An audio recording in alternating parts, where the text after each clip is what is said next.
para quem tem acompanhado, sabe que lá no canal do YouTube eu estou com mais de 2.300 vídeos gratuitos, ou seja, lá no canal tem muita informação gratuita para vocês. E para quem quiser também, tem a plataforma que tem mais de 30 cursos disponíveis e pelo valor bem acessível. Nesse vídeo aqui a gente vai reforçar um pouco sobre o que seria a hérnia discal, para quem tem, né, hérnia discal, o que acontece e quais seriam, por exemplo, as formas de tratamento para a hérnia discal. Tá? Então, antes da gente falar, né, sobre o que seria a hérnia, a gente precisa relembrar sobre o disco intervertebral. Então, o disco intervertebral ele é formado pelo seu anel fibroso, seria essa estrutura que protege o núcleo. Então, aqui a gente vai ter o anel fibroso e aqui dentro a gente vai ter o que a gente chama de núcleo pulposo. Então o disco, né, a estrutura que reveste, né, que protege esse núcleo, a gente vai chamar de anel, que é essa parte por volta, em volta do núcleo.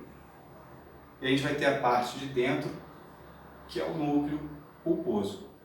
Então, basicamente, o que vai acontecer numa hérnia discal, por exemplo, é que esse anel ele começa, por exemplo, a sofrer algumas lesões. Então, seja às vezes por algum trauma agudo, alguma força aplicada que seja muito intensa de uma vez só, por exemplo, em algum acidente, ou seja, pela própria degeneração da idade. Tá? Então, o que vai acontecendo é que esse núcleo ele começa a extravasar.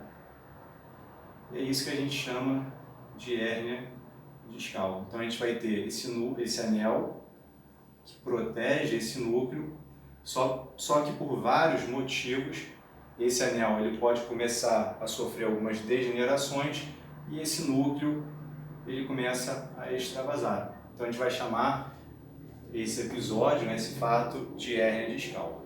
Tá? Então só para a gente relembrar também, esse disco ele vai estar né, posicionado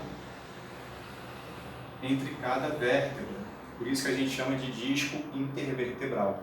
Então a gente vai ter as vértebras e entre cada vértebra a gente tem o disco intervertebral.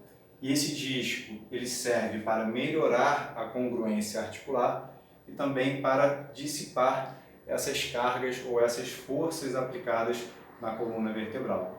Então aqui a gente tem a vértebra, que são os ossos, né, que formam a coluna vertebral, e entre cada vértebra a gente vai ter o disco.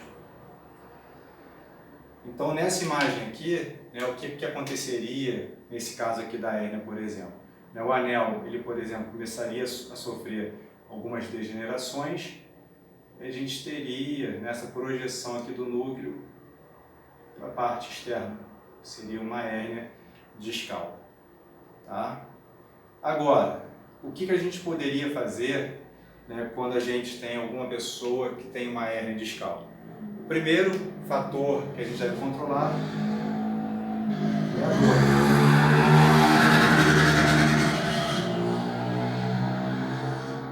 Então, fazer o controle da dor. Por muitas vezes, né, a gente escutou que esse manejo, né, esse controle da dor seria através do repouso absoluto. Mas, muitas vezes, os exercícios, né, realizados ali com baixa intensidade, movimentando o corpo, pode ajudar muito nesse manejo da dor. Tá? E outro ponto importante é que quando a gente pensa, por exemplo, na hérnia discal, a gente também vai pensar em tratamentos, né, ou condutas de longo prazo. Então, o de curto prazo seria você, por exemplo, controlar essa dor. Só que é importante que você esteja ativo durante a sua vida para evitar a recorrência dessa dor. E aí não tem aquela questão de qual é a melhor atividade. Desde o treinamento físico, de uma forma geral, tá? Musculação, a caminhada, a corrida, a bicicleta, pilates, por exemplo, enfim. Várias condutas são interessantes para o manejo dessa dor e para evitar a reincidência dessa dor. Tá? Então, muitas vezes você vai encontrar atividade ali que te dê mais prazer para você conseguir continuar. Tá? Então, é bem descrito na literatura que diferentes modalidades são eficientes para esse manejo da dor, tá? Seja dor lombar, mas enfim. Tá? Eu não gosto muito de dizer que uma atividade ela vai ser a única que vai ajudar, porque não é. Existem várias modalidades que podem ser usadas.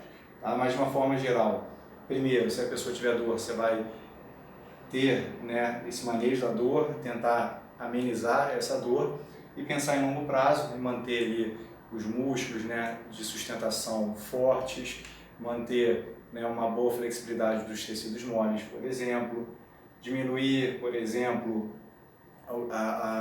as forças que estavam sendo aplicadas, que estavam gerando essa dor, por exemplo. Então, às vezes fica muito tempo sentada, né? Enfim, essas coisas tem que evitar para manejar essa dor e evitar a reincidência da dor, tá bom? Então, nesse vídeo a gente falou um pouquinho sobre a hérnia discal, tá? A gente tem o disco intervertebral, que é formado aqui pelo seu núcleo pulposo, que é a parte mais central, tem um anel fibroso que protege esse núcleo. O disco intervertebral ele fica entre cada vértebra na coluna vertebral, tem como função, por exemplo, melhorar a congruência articular e dissipar essas forças aplicadas na coluna vertebral. E, por vários motivos, né, seja às vezes um trauma agudo de alta intensidade ou pelo próprio processo de degeneração do envelhecimento ou de cargas aplicadas, você pode ter uma lesão nesse anel e esse núcleo ele começa a extravasar e aí gera a hérnia discal. Tá? Outro ponto muito importante também é que o disco intervertebral ele é formado basicamente por água. Então é importante você manter uma boa hidratação, você manter o movimento, tá? E aí o movimento é através do exercício, para que esse disco ele seja estimulado e ele se hidrate, tá bom? Então o exercício físico é uma das coisas mais importantes para o manejo dessa dor e para manter o disco intervertebral saudável.